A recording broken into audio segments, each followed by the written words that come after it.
그러니까 이게 엄청난 경산수지 흑자가 발생하고 있는데 환율이 오르는 건 사실은 과거 개념에 의하면 이해가 안 되죠. 예, 도저히 이해가 안 되는. 그러니까 그 국세청이 그런 데 관심 갖는 건 매우 잘하신 것 같고요.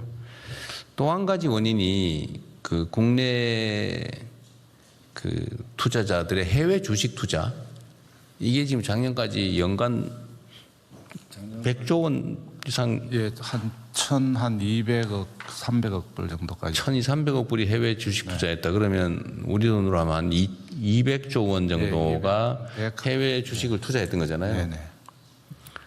그 이것 때문에 그 저기 해외 주식 투자에 의한 외환 유출을 좀 관리해 보자고 해서 저기 아마 네. 개별 주식 레버리지 제도를 도입했던 것 같아요.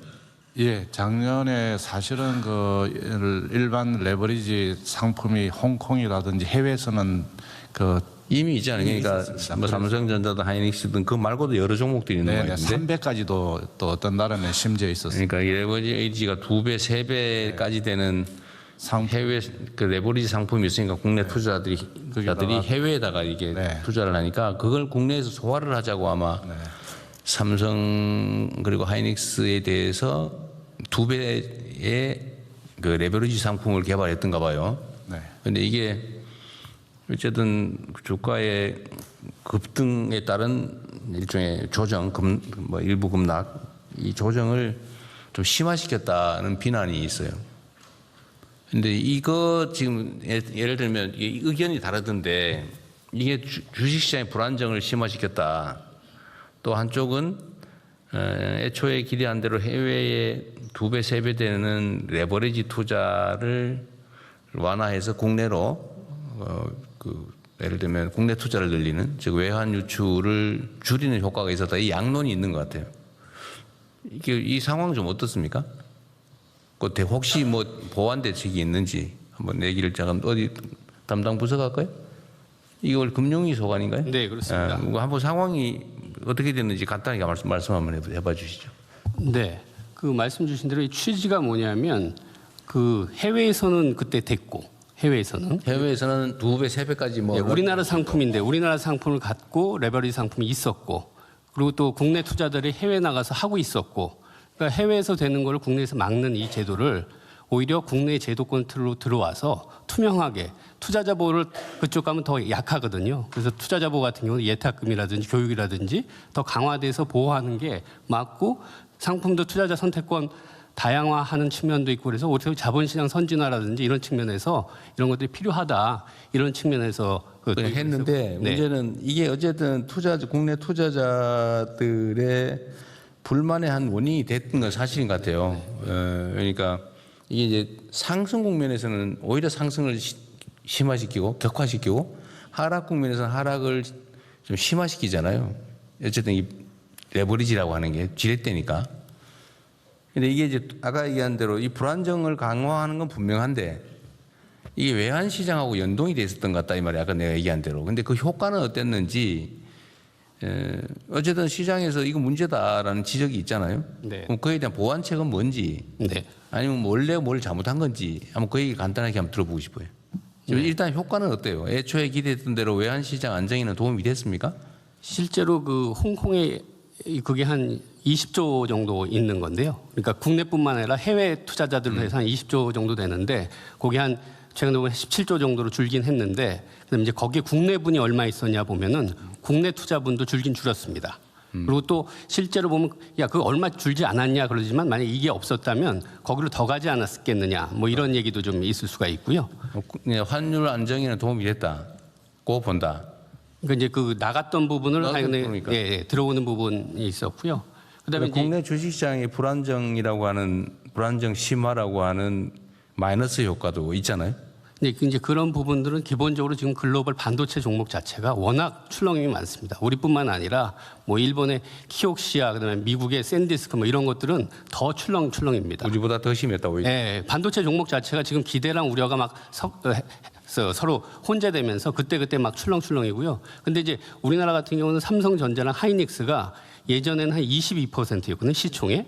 근데 작년 말에 한 30%, 그다음에 금년 최근에는 53%. 그러니까 출렁이는 거에 맞는 면적이 훨씬 더 커졌습니다.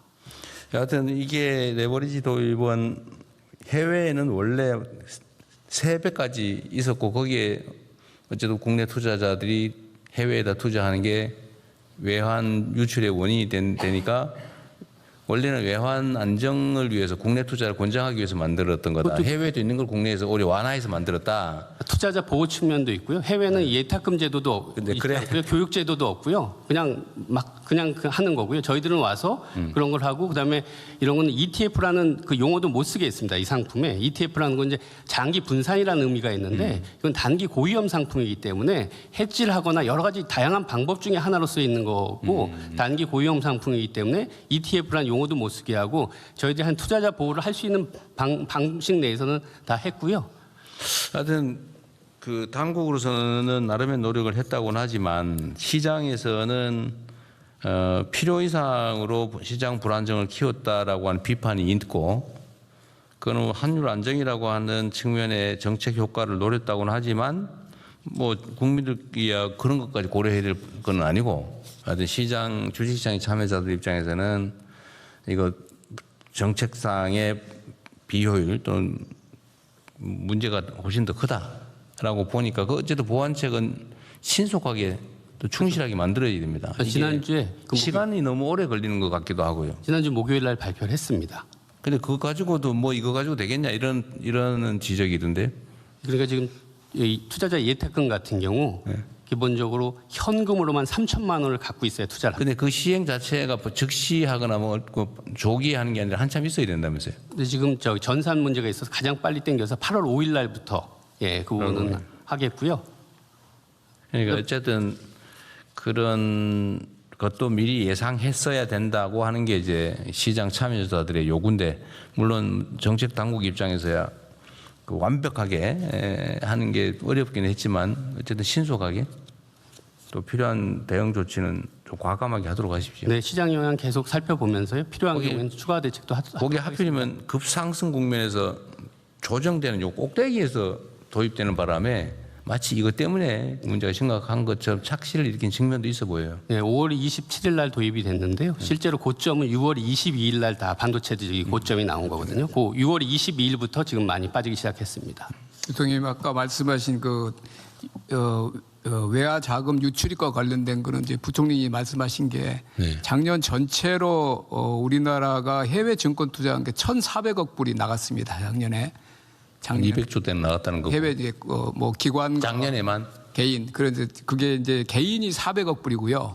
기관이 1,000억 불 정도에서 작년에 1,400억 불이 해외에 나가서 그래서 작년 이제 4, 4분기 그럴 때 이제 환율에 엄청난 부담이 됐는데 올해는 기관들은 뭐 그 추세로 가는데 개인들이 전체 400억 불 한 게 올해 6월까지 28억 불에 그쳤습니다. 그러면 400억 작년에 연간 400억 연간 400억 불이니까 뭐 단순 반기하면 한 200억 불이 돼야 되는데 올해 상반기에는 올해 순유입도 많고 28억 불로 대폭 줄었습니다. 물론 이제 우리가 RIA 이런 조치도 했지만 그래서 개인들은 현격하게 해외로 자금 유출하는 게 순유출이 줄었습니다. 이런 효과들도 일부 작용했다고 봅니다. 하여튼 그거는 정부의 정책 효과고 주식시장 참여자들은 이것 때문에 변동성이 커지고 낙폭이 커졌다라고 생각해서 이제 피해를 입었다고 생각하는 거니까 보완 대책을 어쨌든 만드는 것도 우리 몫이죠.